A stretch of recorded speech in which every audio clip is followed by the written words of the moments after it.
ধানমন্ডি ৩২ আজকে মাটির সাথে নিশ্চিহ্ন হয়ে গেছে। ইতিহাসের সাক্ষী শেখ মুজিবুর রহমানের বাড়ি, হাসিনার বাপের বাড়ি, সেই বাড়ি আজকে মাটির সাথে মিশে গেছে। আওয়ামী লীগের অনেক নেতার ঘরবাড়ি আজকে মাটির সাথে মিশে গেছে। কি জীবন আপনাদের, কি জীবনটা গঠন করেছেন আপনারা। টানা ১৫ বছর আপনারা এই দেশ শাসন করেছেন, রাজত্ব করেছেন, সবসময় বলে আসছেন এই দেশ আমার বাপ স্বাধীন করেছে, এই দেশ আমার, এই দেশ আমার বাপের। তাহলে এখন কোথায় আপনি? কোথায় চলে গেছেন? বাংলাদেশ ছেড়ে পালিয়ে চলে গেছেন কেন? আপনার নেতারা কেন বাংলাদেশ ছেড়ে পালিয়ে চলে গেছে? একটা প্রবাদ আছে, এমন জীবন করিবে গঠন, কাঁদিবে তুমি, হাসিবে ভুবন। কিন্তু ঠিক তার উল্টা আপনি করে গেছেন এই বাংলাদেশে। আপনার জনগণ, আপনার দেশ, আপনার কর্মী, আপনার দল সবাইকে রেখে কেন আপনি এইভাবে পালিয়ে চলে গেলেন? আপনার কর্মীরা আজকে বিপদে, আর আপনি বিদেশের মাটিতে আরামে আছেন। আপনার নেতারা যারা মিনিস্টার ছিল, মন্ত্রী ছিল, এমপি ছিল, তারা দেখেন বিদেশের মাটিতে কি সগৌরবে তারা ওখানে আনন্দে চিকেন খাচ্ছে, গ্রিল খাচ্ছে, পোলাও খাচ্ছে, বিরিয়ানি খাচ্ছে, কি মজা করতেছে তারা। আর আপনার যারা কর্মী, যারা আপনাদের একনিষ্ঠভাবে ভালোবাসতো, তারা দেখেন এই বাংলাদেশে আজকে বিপদে। কেন তাদের নিয়ে যেতে পারলেন না? না, তাদের নেবেন কেন? কারণ আপনি আর আপনার নেতারাই তো এই বাংলাদেশের মালিক। আপনার পরিবারই তো বাংলাদেশের মালিক, আপনি তো বাংলাদেশের মালিক। হ্যাঁ, আপনি তো জনগণদের প্রায় সময় বলে আসছেন, উপহাস করে আসছেন, হ্যাঁ, মাংসের বদলে কাঁঠাল খেতে বলেন। আপনি কত বড় ফাউল একজন লোক যে এই কথা বলতে পারেন? হ্যাঁ, বেগুনের চপের বদলে আপনি কুমড়ো দিয়ে চপ বানাইতে বলেন। হ্যাঁ, আমাকে কিছু বললেই আমি সার দেওয়া বন্ধ করব, পানি দেওয়া বন্ধ করব, ইলেকট্রিসিটি বন্ধ করে দেব।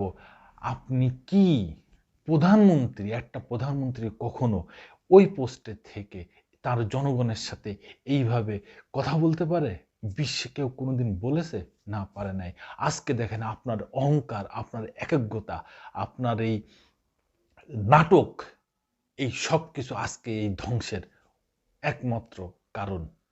আপনি দেখেন জনগণের কাছে আপনি না থেকে টানা ১৫ বছর আপনি শুধু ছিলেন আপনার ক্ষমতা নিয়ে, আপনার টাকা পয়সা নিয়ে, আপনার শুধু ওই কয়েকটা নেতা নিয়ে। আর সেই জনগণই আজকে আপনাকে কিভাবে কিভাবে লজ্জা অপমান করতেছে, তাতেও আপনার কোনো লজ্জা নেই। কারণ আপনি এত কিছু হওয়ার পরও আপনি জাতির কাছে ক্ষমা চাচ্ছেন না, এই জনগণের কাছে আপনি নতজানু হচ্ছেন না, এই জনগণের কাছে আপনি কোনো রকম কোনো রকম আপনি সহানুভূতি প্রকাশ করতেছেন না। আপনি আপনার সেই অহংকার, আপনি আপনার সেই জেদ, আপনি আপনার সেই এই দেশ আমার, এই দেশ আমার বাপের, সেগুলো নিয়েই আছেন। অথচ দেখেন আপনার বাপের বাড়ি ইতিহাসের সাক্ষী যে ধানমন্ডি ৩২, সেটা মাটির সাথে মিশিয়ে দেওয়া হয়েছে। কত হাজার হাজার কোটি টাকা নিয়ে আপনি, আপনার দল, আপনার নেতারা আজকে পালিয়ে চলে গেছেন। কি করবেন রে ভাই এই টাকা?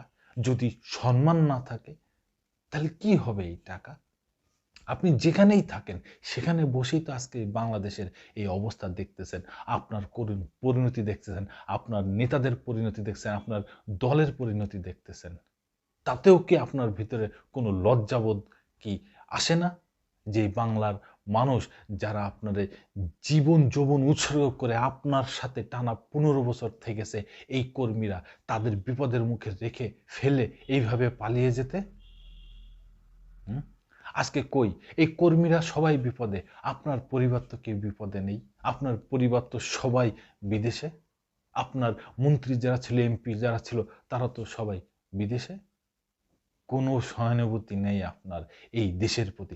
আসলেই কি আপনি এই দেশকে ভালোবাসতেন? আসলেই কি আপনি এই দেশের মানুষকে ভালোবাসতেন? আপনিই ভালো জানেন। এবং একটা সময় না একটা সময় পাপ বাপকে ছাড়ে না।